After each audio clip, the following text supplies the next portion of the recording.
The British and Canadian forces operating on D-Day, possibly with the experience of Dieppe still in mind, took full advantage of Hobart and his funnies, as the vehicles were affectionately known. The American General Bradley, however, is alleged to have declined all offers of assistance, and this was to have disastrous consequences for the American forces fighting on Omaha Beach. The old argument that we didn't invent it, therefore it can't be any good, is the one that's put forward.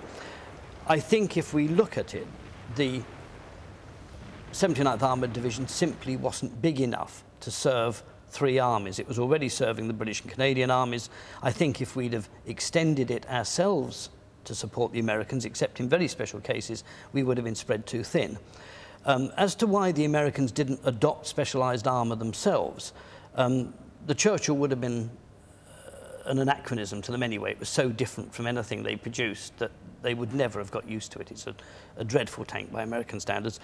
So for that reason they wouldn't have. And they did take flails later on, and the US engineers developed their own range of vehicles which just never came into action in time. They were a bit behind us on that.